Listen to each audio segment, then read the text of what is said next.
Pittsburgh Steelers offensive coordinator Matt Canada is on very thin ice and has basically no say in this year's NFL draft selections. So, as we all know, the Steelers offense, the past 2 years under offensive coordinator Matt Canada has been struggling to even put up 20 points per game on average. And many of us fans wanted him gone and thought maybe he would be gone at season's end. But the Steelers obviously decided otherwise and brought him back for his third NFL season and second under quarterback Kenny Pickett.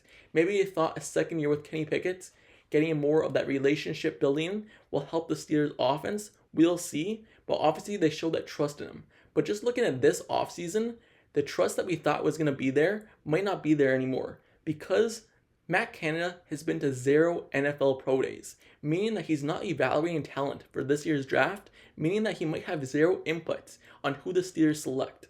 As we all know, the Steelers GM and their head coach usually want to go to the pro days for the first round selection, but the second and third day of the NFL draft, the position and offense and defensive coordinator coaches usually have more say on who the Steelers pick.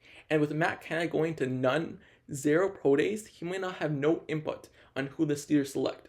Just giving it some perspective on the other coaches and coordinators that went to pro days so far for the Steelers, Terrell Austin, the defense coordinator, went to 4 pro days. The special teams coordinator, Danny Smith, he went to 2. Running back coach Eddie Faulkner went to 1. Wide receiver coach Jackson went to 1. Even the tight ends coach went to 2. Offensive line coach went to 5. Defensive line coach went to 2. Linebackers coach went to 2. DBs coach went to 3. So there's so many coordinators and position coaches that are going to these pro days, but Matt Canada has went to 0. Last season, to give it perspective, Matt Canada went to a very lot of pro days. He was evaluating talent, and he had much say on the inputs of drafting quarterback Kenny Pickett. And now with him going to 0, he might have no input. And that might be for 2 reasons. The Steelers might realize that he's on very thin ice with the team, meaning that if he's not going to be back next season, why would you give a coordinator so much input on who this team drafts? That might not be a reasonable thing.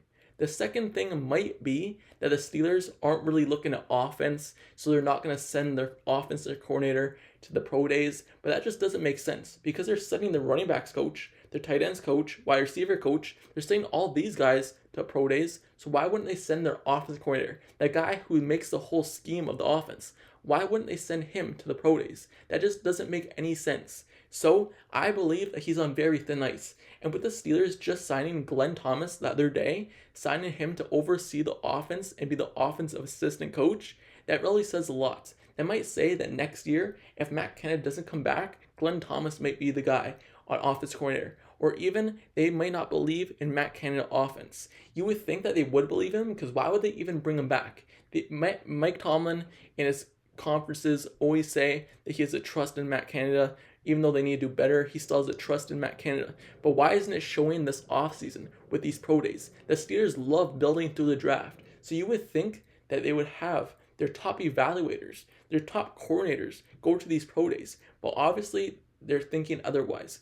Maybe they're heading towards defense, like I said, but even then, it just doesn't make sense why he's not out there going to these schools. He was much involved last offseason, so maybe things have changed in a short period of time with the Steelers, but who really knows besides the GM, Mike Tomlin, and obviously Matt Canada himself. Maybe there's something going on in his personal life that he can't make it to the pro days. Who knows? But I doubt that might be the reason. With that being said, let me know down in the comments below, how do you feel about Matt Canada and the job that he's done as the Steelers offensive coordinator so far? Do you believe another year with Matt Canada with Kenny Pickett will make the offense better? Or do you believe the Steelers should have just fired him at season's end and should have went out and looked for a new guy? And also, with Matt Canada not visiting the pro days and not evaluating talents and him having basically no say in the NFL draft, why do you think that is? Let me know down in the comments below. And also, don't forget to subscribe to the channel below as well. If you like Steelers content, analysis, reports, like the video, turn on post notifications down below for this channel as well so you get notified whenever I post the next Steelers video. I've been covering all of free agency. Trust me, I'm covering all of the draft as well. So all those selections the Steelers are covering, I'm going to be telling you why they picked them and why they'll be a great or not a great fit for the Steelers and the organization as a whole. So try to like, comment, and subscribe. And I'll see you guys all later. Till next time, I'm out. Peace.